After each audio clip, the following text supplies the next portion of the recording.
নমস্কার বন্ধুরা, আজ আমরা জানব গরুড় পুরাণে স্বামী স্ত্রীর সম্পর্কের সেই অজানা রহস্য,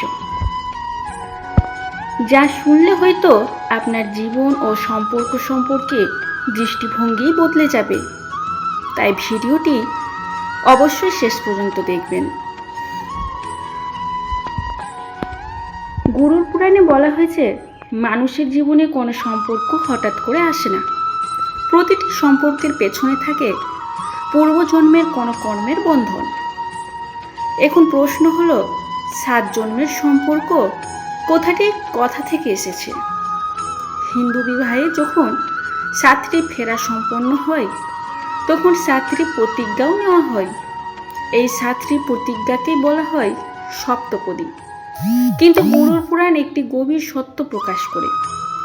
সেখানে বলা হয়েছে, কোনো সম্পর্কই স্থায়ী নয় যতক্ষণ না সেই সম্পর্কের ভিত্তি সত্য, প্রেম ও ধর্মের উপর দাঁড়িয়ে থাকে। অর্থাৎ শুধু বিয়ে করলেই 7 জন্মের বন্ধন তৈরি হয় না।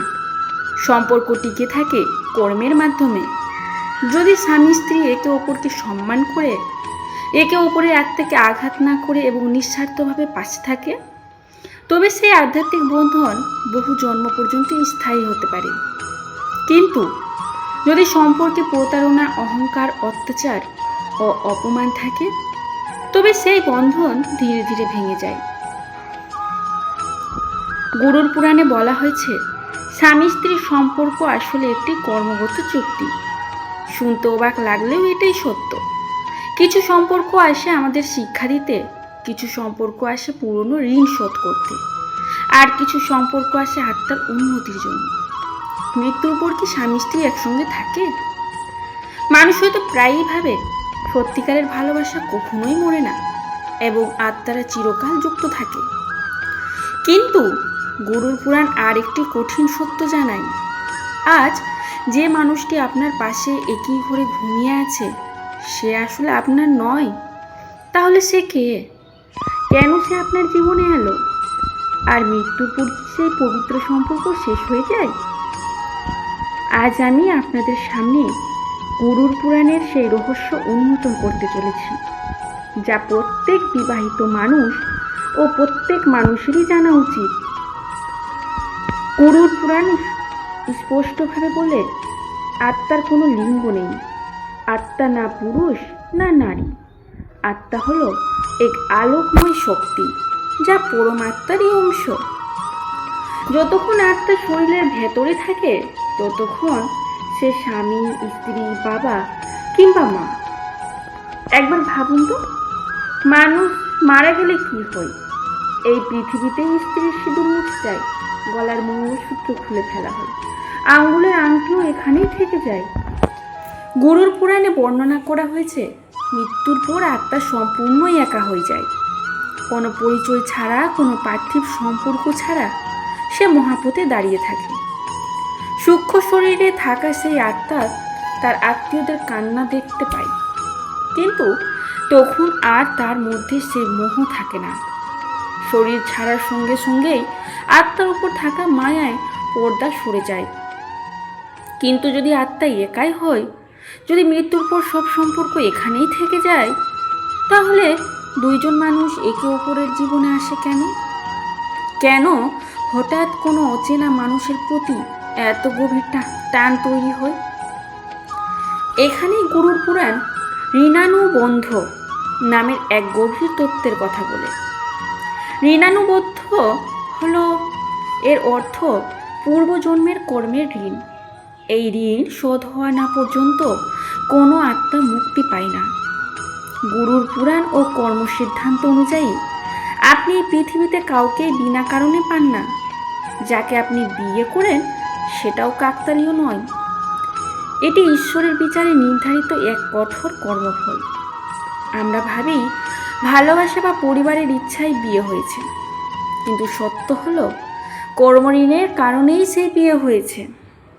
শাস্ত্রে বলা হয়েছে, স্বামী স্ত্রীর সম্পর্ক মূলত 4 ধরনের কর্মবন্ধনের উপর দাঁড়িয়ে থাকে। প্রথম হলো শত্রু ঋণ বন্ধন। আপনি কি এমন দম্পতি দেখেছেন যারা সারাদিন ঝগড়া করে, যাদের সংসারে শান্তি নেই, একে অপরকে অপমান করে কষ্ট দেয়, তবুও আলাদা হতে পারে না।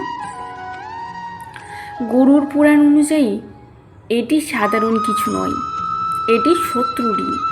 অর্থাৎ পূর্বজন্মে সেই ব্যক্তি আপনার শত্রু ছিল, আপনি তাকে অন্যায়ভাবে কষ্ট দিয়েছিলেন, তাই সে এই জন্মে স্বামী বা স্ত্রী হয়ে এসেছে সেই পুরনো হিসাব মেটাতে। দ্বিতীয় হলো ঋণী ঋণ বন্ধন। অনেক সময় দেখা যায় একজন মানুষ তার স্বামী বা স্ত্রীকে ভীষণ ভালোবাসে, তার জন্য সে সব কিছু ত্যাগও করে, অসুস্থতায় সেবা করে, সারা জীবন পাশে থাকে, কিন্তু হঠাৎ সেই মানুষটি প্রতারণা করে চলে যায়, অথবা মৃত্যুর মাধ্যমে সম্পর্ক শেষ হয়ে যায়। গরুর পুরাণ বলে এটি পূর্বজন্মের ঋণ শোধের সম্পর্ক। পূর্বজন্মে আপনি তার কাছ থেকে অনেক কিছু নিয়েছিলেন, যা শোধ করা হয়নি। এই জন্মে সেবা, ভালোবাসা ও ত্যাগের মাধ্যমে সেই ঋণ শোধ হয়। তৃতীয় হলো সেবক ঋণ বন্ধন। কখনো কোনো স্বামী বা স্ত্রী নিঃস্বার্থভাবে তার সঙ্গীর সেবা করে যায়, নিজের কষ্ট ভুলে সারা জীবন তাকে সুখ দেওয়ার চেষ্টা করে। এটি তখনই হয় যখন পূর্বজন্মে আপনি সেই আত্মার বড় উপকার করেছিলেন, তাই সে এই জন্মে এসে আপনার সেবা করে সেই ঋণ শোধ করছে। চতুর্থ হলো ধর্ম ঋণ বন্ধন। এটি কলিযুগে খুবই বিরল, লাখে একজন দম্পতির মধ্যে এই সম্পর্ক দেখা যায়। এই সম্পর্ক শুধু শরীর বা অর্থের জন্য নয়, তারা একে অপরকে ভগবানের পথে এগিয়ে নিয়ে যায়, একসঙ্গেই ধর্মকর্ম করে আত্মার উন্নতির জন্য কাজ করে থাকে। গরুর পুরাণে বলা হয়েছে এমন সম্পর্কই মৃত্যুর পরও আধ্যাত্মিকভাবে কিছুটা এগিয়ে যেতে পারে। বাকি সম্পর্কগুলো হলো ব্যাংকের লেনদেনের মতো, যেমন ঋণ শোধ হলে ব্যাংকের ফাইল বন্ধ হয়ে যায়, ঠিক তেমনি কর্মের হিসাব শেষ হলে মৃত্যুর সঙ্গে সঙ্গে সেই সম্পর্কও শেষ হয়ে যায়। মৃত্যুর পর প্রত্যেক আত্মার পথ আলাদা হয়ে যায়, তখন কেউ কারো স্বামী বা স্ত্রী থাকে না। কিন্তু এখানে একটি গভীর রহস্য আছে। আমরা শুনেছি মৃত্যুর সময় মানুষ যা সবচেয়ে বেশি ভাবে তার পরবর্তী জন্ম সেই ভাবনার উপরই নির্ভর করে থাকে।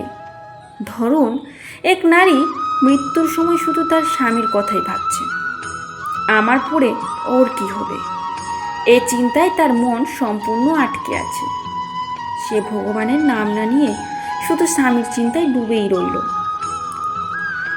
তখন প্রকৃতির নিয়ম কি করবে? গরুর পুরাণ অনুযায়ী সেই আত্মা মোহের কারণে আবার তার কাছেই ফিরে আসবে, কিন্তু পরের জন্মে সে আবার স্ত্রী হয়েই আসবে এমন কোনো নিশ্চয়তা নেই। সে হয়তো সেই বাড়ির পোষা বিড়াল হয়ে জন্ম নেবে, হয়তো গরু হয়ে, কিংবা সেই পরিবারের সন্তান হয়ে। অর্থাৎ মোহ আপনাকে সেই মানুষের কাছে ফিরিয়ে আনতে পারে, কিন্তু কোন রূপে ফিরবেন তা নির্ধারণ করে আপনার কর্ম। এখন প্রশ্ন হলো, তাহলে সাত ফেরার মানে কি? সাত ফেরা কখনো এই প্রতিশ্রুতি দেয় না যে মৃত্যুর পরও স্বামী স্ত্রী একইভাবে একসঙ্গে থাকবে। সেই সাত প্রতিজ্ঞা হলো ধর্মের পথে একসঙ্গে চলার অঙ্গীকার। স্বামী প্রতিজ্ঞা করে স্ত্রীর সম্মান রক্ষা করবে, আর স্ত্রী প্রতিজ্ঞা করে স্বামীকে অধর্মের পথ থেকে দূরে রাখবে। তারা একে অপরের শরীরকে নয়, আত্মাকে ঈশ্বরের পথে এগিয়ে নিয়ে যেতে সাহায্য করবে। যখন দুই আত্মা একসঙ্গে ভগবানের নাম নিয়ে জীবন কাটায়, ধর্মপথে চলে, তখন গরুর পুরাণে বলা হয়েছে মৃত্যুর পরও তারা উচ্চতর লোক প্রাপ্ত হতে পারে, তবে সেখানে তারা স্বামী স্ত্রী হিসেবে নয়, দুই পবিত্র আত্মা হিসেবে অবস্থান করে। তাই সম্পর্কের দায়িত্ব পালন করুন, কিন্তু কাউকে ঈশ্বর বানাবেন না। হৃদয়ের সর্বোচ্চ আসনে শুধুমাত্র পরম আত্মাকেই স্থান দিন। সম্পর্ককে হালকাভাবে নেবেন না, কারণ প্রতিটি সম্পর্কই ঈশ্বরের পাঠানো একটি আয়না, যেখানে আমরা আমাদের নিজের কর্ম ও আত্মার প্রতিফলন দেখতে পাই। যে সম্পর্কে সত্য, সম্মান ও ঈশ্বর স্মরণ থাকে, সেই সম্পর্কই সময়ের সীমা পেরিয়ে আত্মার সঙ্গে থেকে যায়। বন্ধুরা, যদি মনের আলো চ্যানেলের এই ভিডিওটি আপনাদের কেমন লাগলো অবশ্যই কমেন্টে জানান। আজ এখানেই ভিডিও শেষ করছি। সবাই ভালো থাকুন, সুস্থ থাকুন। জয় শ্রীকৃষ্ণ। রাধে রাধে।